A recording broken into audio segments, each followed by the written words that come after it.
In 1945, after obtaining independence from over 400 years of Dutch domination, right now Indonesia is the largest economies in Southeast Asia and emerging market of the world because of strategic location in relation to the giant economies of China and India, abundant and diverse natural resources, young, large and burgeoning population, and relatively political stability. That's why, for the government, the current economic growth or progress isn't enough. So, in 2017, the Ministry of National Development Planning of Indonesia finished formulating a vision.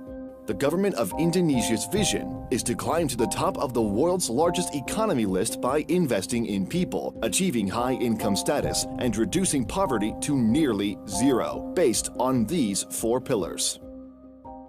This vision was officially launched by this guy, President Joko or Jokowi Widodo, in 2019, in which he envisioned that Indonesia will become a developed country that will rise among the world's top 5 largest economies with a GDP of $7 trillion by 2045.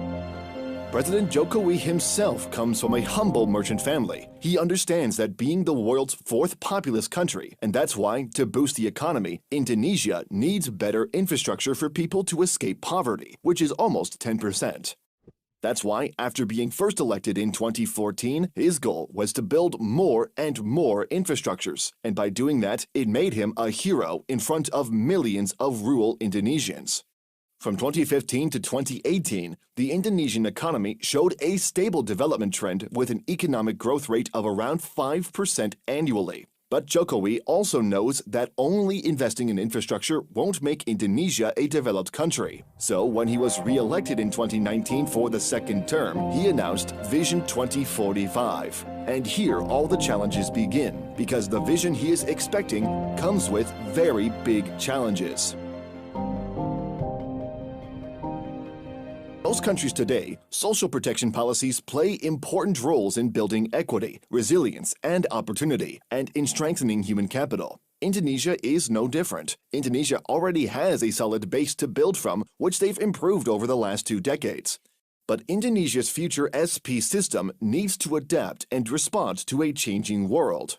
Over time, as the economy continues to grow and Indonesia progresses further toward becoming a high-income country, it is expected that the share of the population that is poor, vulnerable, and the middle class will grow larger. Many of them will continue to be vulnerable to disability, death, and natural disasters.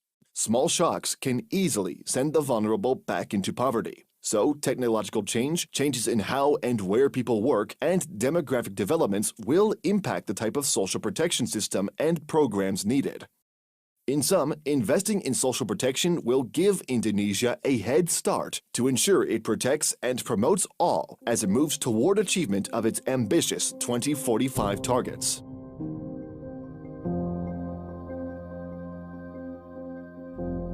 Talking about GDP, to achieve net zero poverty, Indonesia must increase GDP by 5% on average every year to achieve Vision 2045. You would be thinking this is ridiculous and impossible. But actually, in 2016 to 2017, Indonesia managed to increase their GDP slightly above 5%. Maybe this is one of the many reasons why Jokowi and his party are so positive about their vision of 2045. But the US-China trade war created a growing concern for Indonesia's economy. Because of their trade war, the growth of the trade balance of Indonesia declined in 2018 by 20,000 million. Also in 2018, foreign direct investment (FDI) decreased 8.7%, which is equal to $29.3 billion. Trade wars and United States trade policies have disturbed Indonesia's exports to the country and negatively affected the trade balance.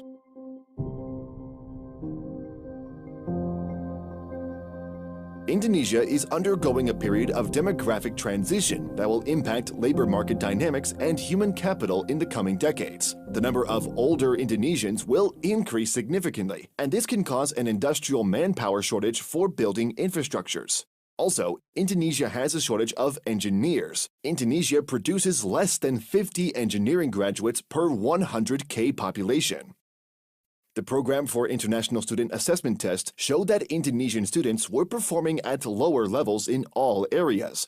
A shocking 42% of Indonesian students were failing to meet minimum standards.